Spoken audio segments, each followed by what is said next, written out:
after that initial sort of shock, I became really aware of time. I'm really aware of time now. It's a dead center.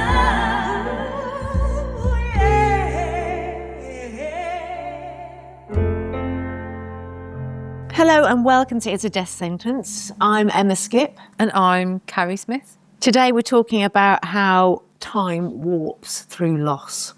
And doesn't it just? It really does. So people rarely explain this properly when it comes to grief. And that's how loss distorts time. Grief doesn't move in a straight line, and neither does time when someone dies. Many people describe grief as entering into some kind of time warp, where everything feels slowed down and sped up at the same time. I definitely agree with that. It's very odd. It's a very odd thing. It's an odd sensation. And you might feel like the moment you heard that the news happened 5 minutes ago, even if it was 5 years ago, I definitely would agree with that. Yeah. It's a strange phenomena. At the same time, entire months can disappear in a blur. So before you know it, they've been dead 6 months. And it's like your life becomes divided into two parts, like before they died and after they died. Yeah. Nothing quite feels real in the present, does it? And somehow we feel like the past is even closer than, the current time. It's very strange. Grief disrupts our normal sense of time. Instead of life moving forward in a straight line, it becomes fragmented, full of pauses, loops and sudden memories. And time can feel agonisingly slow, yet whole seasons pass and you barely remember them. Many people describe this period as a haze, which I definitely agree with, when you're functioning but not really present. Do you remember how time felt for you in the early days after hearing that you'd lost your brother? It felt strange. It felt, in some parts, it felt like I was walking in time and space that wasn't real. Like it didn't feel like it was a reality. Like, I think when there's initial sort of drama around it all, it just doesn't feel real. It feels like you're in a film or something like that. It just doesn't feel... Looking in on it. Yeah, like you're sort of observing what's going on, but you're not actually feeling the emotion. Yeah. I think after that initial sort of shock, I became really aware of time. I'm really aware of time now. Yeah. And I feel like I think about what time I have differently.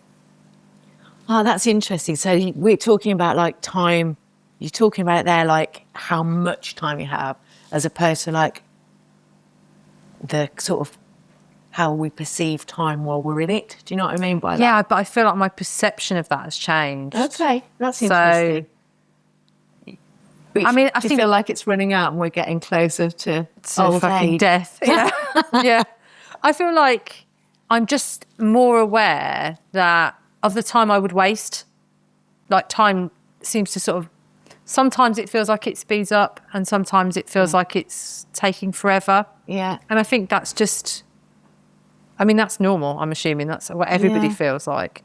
But I do think when you lose somebody and grief, it makes time very prominent in that early stages when you're still grieving. And then every year or month becomes like a landmark. Yes. Oh, it's another month. Yeah, Now it's a year. Now and I think there's a lot of disbelief around that as well. Like, I don't know about you, but I sometimes find, what do you mean it's 6 months? Yeah. Like, that's half a year. That's where has that outrageous. time gone? But then now I also feel like that about my own birthday. Yeah. It's getting sooner and sooner. Absolutely. So the moment that you hear someone has died and the phone rings or someone tells you, it's often described as happening in slow motion, which is what you've just said, really. And it isn't just emotional language, it's actually recognised. Oh, when I did my research for this episode, Carrie, I really, really found this really interesting. Did you go in a rabbit hole like you always do? I went to the little rabbit hole, I dived deep down into that rabbit hole, but I found this really interesting because I think I'm very such a philosophical geek that I'm really interested in perception anyway, but particularly around grief and this warping of time, I found that, is that just something I've experienced? But it's obviously not. Lots of people do.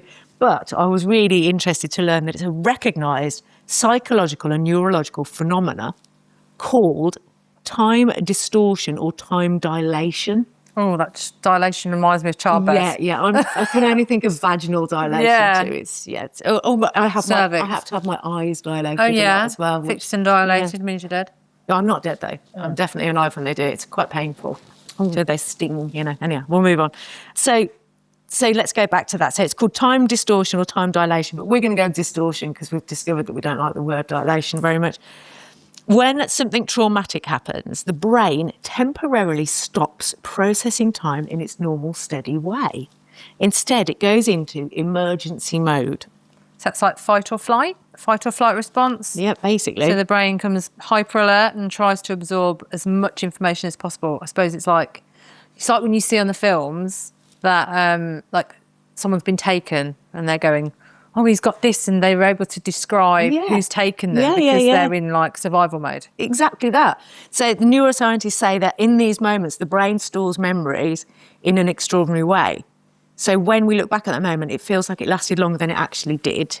And that's why people often will remember exactly where they were when they got the phone call, what they were wearing, the tone of somebody's voice, even what they were cooking, like really finite details that in any other, trying to recall any other memory that isn't as significant, you wouldn't be able, I couldn't even tell you what I did this morning. Yeah. Let alone do you remember the moment you were told about it's about your dad, because I know that I was with Mum. You were with your mum, but like you just left. Yeah, I do.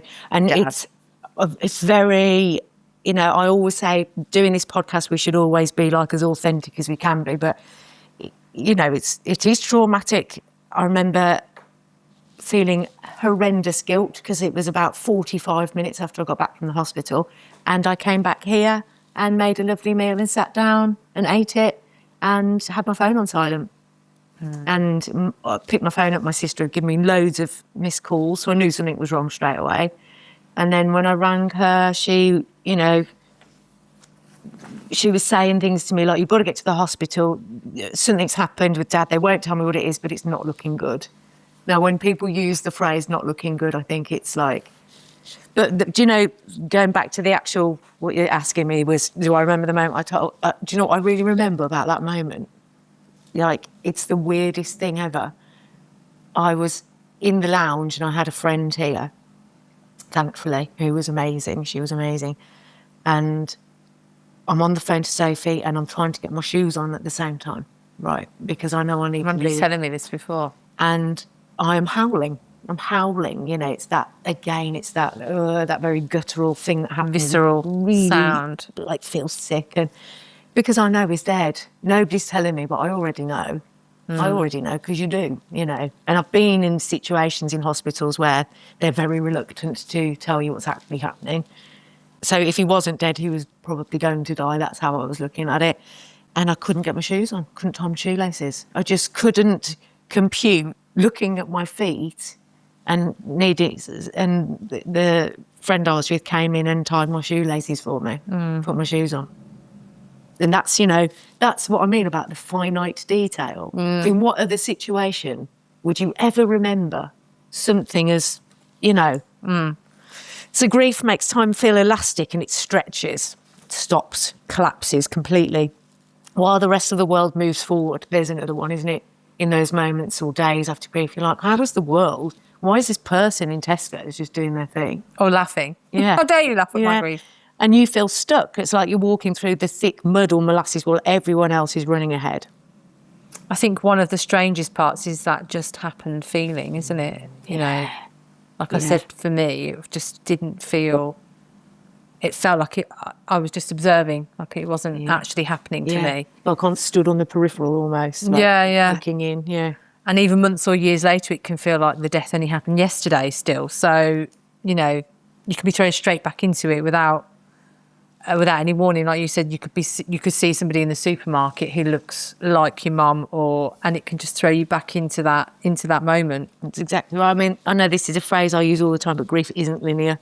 And I think if there's one piece of advice I would ever give to anybody who's recently bereaved is that it isn't linear. Don't expect it to be. Because I think if you can get your head around that, it's really helpful. How you bounce back from one thing to the other, from like absolutely horrifying, can't get out of bed, don't know what's going on, to being all right and going to do the school run and going to, you know, make some soup or what, you know, just real mundane stuff. It's not linear. It doesn't have this kind of prescriptive way of, on day one you'll feel like this, and in a week's time you'll be... To a greater or lesser extent, there is a sort of theme, isn't there, that runs, it does get a bit easier as time goes on, but it isn't at all like when you read certain things. I think there's less of it around now, but I think you used to read a lot about these 7 stages of grief, and we were kind of expecting to go through them at certain times. It just really isn't like that. So it comes like in waves. Don't gradually move further away from loss in a neat and tidy way. It sometimes feels like the past is closer than the present. Have you had any moments where it suddenly felt recent again? I think it definitely still comes in waves for me. I mean, I've not lost a parent. I've lost a mother-in-law, which was awful. Yeah. But the grief I felt losing my brother has still had a massive impact on me. And I still get tearful. I feel like I'm getting tearful now. Yeah. I still do get very tearful about it. Stupid things that just trigger it. So... What things that remind you? Yeah, sometimes. And yeah, I still, even it's 6 months now, around about 6 months, and it still feels like we did an episode. Feel like disbelief? Do you feel like that? A little bit, yeah. I still feel like that about my mother-in-law. Yeah. She's been dead a while. Years. Yeah. Quite a few years now. I just feel like it's like we're not equipped to really comprehend it. It is that you know, the word loss, we know what it means, that person has died, but actually you've really lost them out of your life. Yeah. You've lost them being present continually in your life, and that you don't know where they are. Like, yeah, it's a very strange feeling, but definitely I do have moments still where I feel like I'm right back at the beginning of my grief journey. yeah. I imagine. And they're fleeting. They're not as long. They don't last as long as they did. But it is still early days. Yeah. Like, for instance, we were on the radio the other day. Like, afterwards I cried. Yeah. Because it's overwhelming. Yeah. It's the both. You know, I'm always going on. Yeah. It's the sadness joy, chaser. Yeah. the sadness chaser, but it's both. And actually, Matt, I wonder sometimes, I don't know about you, I'm going off here a bit, but I sometimes feel like we know that experiencing grief often makes you more compassionate, but it also makes it more true when you do experience something that isn't sad, that is really good. You know, it is the sadness chaser because it's, you know, essentially we want the podcast to be successful, we want to help other people. But with that, you know, the reason the podcast came about was sad, Yeah. you know, because you were looking at what time your brother had left, and that, you know, it's awful. It's an awful way to feel, but, you know, then you're getting something good out of it, and we're providing, we hope, a service to people, which is also useful. Yeah. But it's just hard, isn't it? It's both. Strange. It is, it's both. After the initial shock, people notice something else happens where time becomes blurry and weeks merge together. You struggle to remember what you did or when things happened. I think one reason for that is the loss of routine, and like when someone dies, like your daily life changes.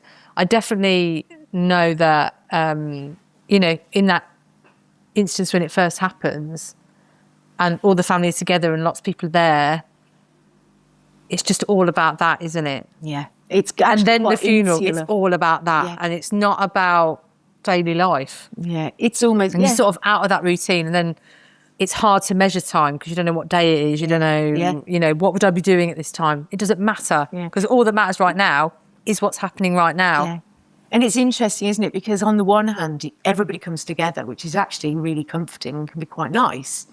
And then you've got plans. There's things that you have to do. You know, we've done this in the other episodes. The practicalities of what you do after that person has died. And if you're doing that with family, you've still got structure. It's not a routine, but it's structure. So we still operate really well within structure, don't we? But after that, usually comes the like, what now? The shock of it. What on earth do I do now? Yeah. The other thing is brain fog. Hate brain fog. I mean, I think lots of people want to attribute it when people are our age to being, Menopausal. perimenopausal. I feel a bit sick when people use that word. I think it's bandied around too much. But brain fog will occur in anybody at any time if they're overwhelmed, if they're fucked, if they are absolutely, totally traumatised, overwhelmed, overworked, stressed, whatever. Brain fog occurs when your brain is overloaded. So it really does my head in when it's only attributed to our age group as being hormonal. Because And women. And women, yeah. I think men get it as well. Did you have brain fog? I definitely did. And I still do occasionally. Through the grief. Through the grief, yeah. I still do, definitely. Maybe it is my I don't know. Maybe it's both. Yeah, maybe it's both. Maybe it's both. But yeah, I think there's just so much going on that you can't expect your brain to rationalise and be operating in a logistic way that you would normally expect from it. You can't do that. You're asking it to do loads of different things it's not really used to doing all of the time. Anyhow, this brain fog is apparently, again, this is my research and I found this interesting, it's a protective mechanism which does make sense. Your mind cushions you from the full impact of reality. Okay. It goes like that. No, fuck it. No, thank you. Let's make it all fuzzy in here. Yeah, This is too real. Shit's getting too real. But the side effect is confusion, forgetfulness, and a strange sense that time isn't quite real. And there are some common ways that this time warp will show up. So other than the brain fog, you might feel frozen in the moment that the person died, which I think, I don't know if I feel frozen. Did you feel frozen? I don't think no, not for me. But I can understand why somebody would be stuck in that moment. It depends on the type of death that person has had, perhaps. As Yeah, well. I wonder if it's trauma related. Yeah, maybe. Like minutes last forever. I think you experience that in the very early stages. I don't think I experience that now. Do you? No, not as much. Like entire months disappeared. Yes. 100%. I mean, part of me thinks that's just life. And it's aging as well. Yeah, That's and definitely... it's relative to age, isn't it? Because the older we are, the quicker time feels like it's moving because we've got less time left than what we've already had. Yeah. Like when you're a kid and you go... Hurtling towards death. Absolutely. Again, hurtling towards death. But when you're a kid and you go, oh, you know, you're not having that. You're going on the 6 weeks holiday and, you've got 6 weeks till you go on holiday. I remember that feeling. That's like that. And as a kid, you're like, oh my God, that's ages and it's ages away. Yeah. As a parent or an adult, you're like, bloody hell. Yeah. Next 6 thing weeks you know, like that. Yeah, Do absolutely. you remember being a child? I'm deviating again here, I'm like, but like that beautiful, blissful feeling of breaking up from school, and it was like an eternity. It felt like 3 months, didn't it? It was absolutely. So entire months disappeared. It's divided into a before and after. So your life... Like BC, DC. Or a BD. BD, before death and after death. Yeah. I think for me, there is a bit of that. So particularly, I can't really... Yeah, it's different with my mum and dad, really different. But, before all my memories, before my mum died, I wouldn't say they're all really happy, but I had a beautiful childhood. I was very blessed, and for the most part, they were good, But hence I know we refer to this episode a lot, the sadness chaser. That definitely was a thing that was so apparent to me, that the way I experience joy after somebody significant dies is different, forevermore. It doesn't mean you can't get it back, but it's hard to do. You have to be really get some counselling, get some therapy in there. You can be pulled back by intense memories, and then you can become emotionally and physically exhausted, which is me all the time. Yeah, well, your job's pretty hardcore, isn't it? I sometimes put off crying because I find it so exhausting. Like you schedule it. Literally do. I think, have I got the time this afternoon to be sad because I've got to get the kids at 3 and I can't be doing with a headache on the school? I mean, that's definitely not a healthy way to look at things, but it is a practical way to look at things, isn't it? So one important thing to say is that all of this is completely normal. It's a natural response to something that is completely unnatural. Finding anchors in time this is this subheading, Finding Anchors in Time. I read a bit about this and I don't know, I'm open to what you think about it because I don't know whether I ever found anchors in time. But one of the gentlest ways to cope with this distortion is by allowing flexibility. The way I look at it is, you haven't really got any options. You're in it now, so deal with it. But little things can help. Little small routines, like, you know, having your morning coffee ritual or 17 cups of coffee. which is me. Walking at the same time every day. Yeah. You know, getting out and doing something, keeping little regular meals, small structures that anchor you like in the present, especially if you've got small kids. And those little anchors probably will be like the schoolroom. Yeah. Yeah, doing the normal stuff. Doing the stuff that sort of has to be done and actually is a privilege to do. Yeah, absolutely. But, you know, we sort of go, oh, I have to do that rather than I look get to forward do to that. that, You know what I mean? Yeah. So that's sort of those little small things maybe help anchor us. And support. Obviously, we know that support is crucial. So talking to friends, family or professionals can help make sense of what often feels overwhelming and disorientating. What helps anchor you? Red wine. Red wine and crime documentaries. I used to say red wine and crying. Oh, and crying in the bath or shower. I definitely felt the impact of exercise. Yeah, I'd agree. I felt when my brother was dying because he had cancer, whilst I was leading up to him dying, that running definitely helped me cope with the pre-grief grief. Mm-hmm. And afterwards, Just got this visual image of you running away from somebody holding a big sign saying grief. yeah, and that would be me, literally running to get some quietness in my head. Yeah, trying to get away. Yeah. So exercise massively helped improve my mood, definitely was good for my mental health and gave me a little bit of a focus and allowed me to focus. I felt like my head was really noisy the whole time. I'm a bit of an overthinker and I was overthinking like every scenario. Stupid things like waking me up, and the running was the only thing really that, and making it a mission to do the podcast and make sure that went well. Yeah. Those two things were the only thing really that kept me from I wonder losing my whether rag. The running particularly, because you could just say exercise, but it's interesting that you've chosen running. And I'm guessing, but if I was thinking about, because I do a lot of exercise and I enjoy it by the most part, I enjoy how it makes me feel. Afterwards. I don't enjoy running, but I find it's one of the few things in exercise I have to be solely focused on apart from the music in my head. Like I'm so present because it's so hard. And I always fall over. If I'm not present, I fall over. So I wonder whether... Maybe. It's sort of like it sort of took me out of that a little bit. Yeah. So definitely that was good for me. And then afterwards, like really my husband was fantastic at helping anchor me and doing... Just hanging onto your shoulders. Yeah, it was like, sit the fuck down. No, he was great. And probably because he'd been through grief himself.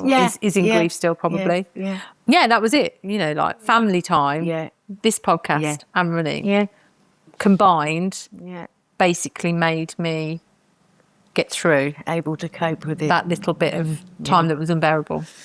Alongside this time warp phenomena, many people experience something else in early grief, a feeling of being removed from life. Like you're watching everything happen from a distance, which is exactly what you said earlier. And people often describe it as being in a daze, being in a dream, or feeling slightly unreal.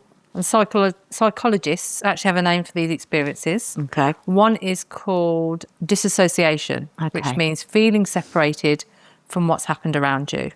Okay, very interesting. Which I can get on board with.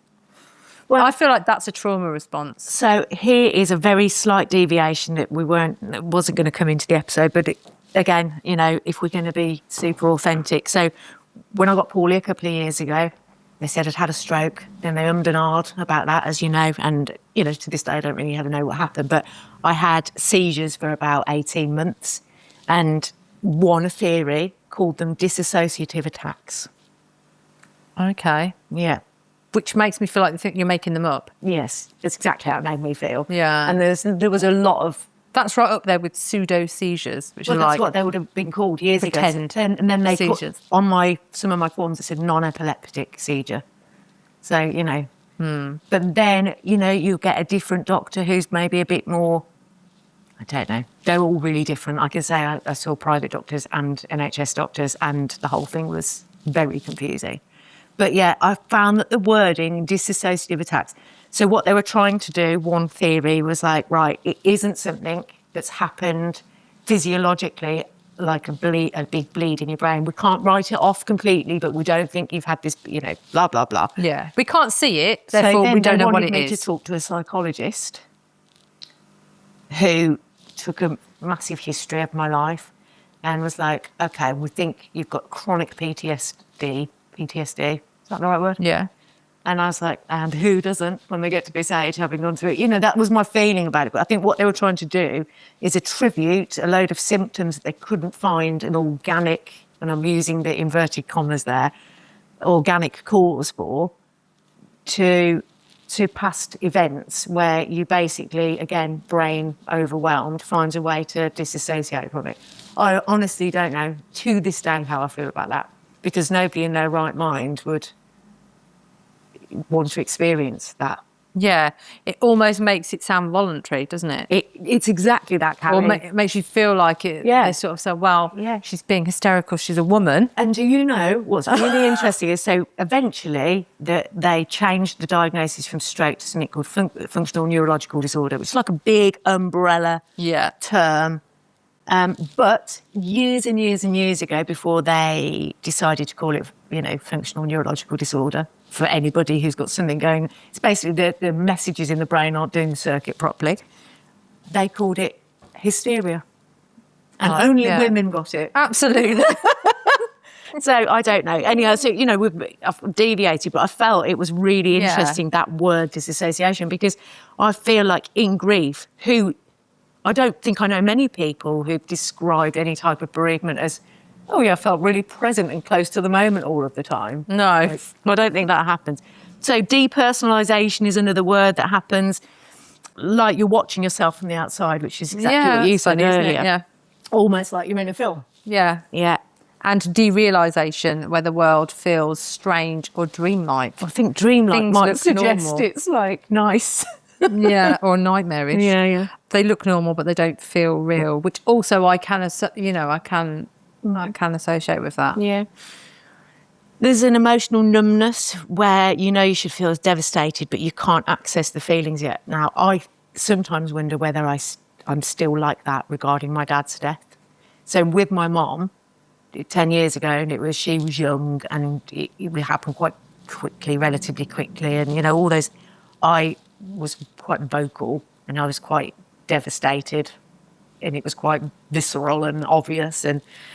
But with my dad, I'll cry from time to time, but mostly because I'm sad for him. I'm sad for the shitty way his life ended through dementia.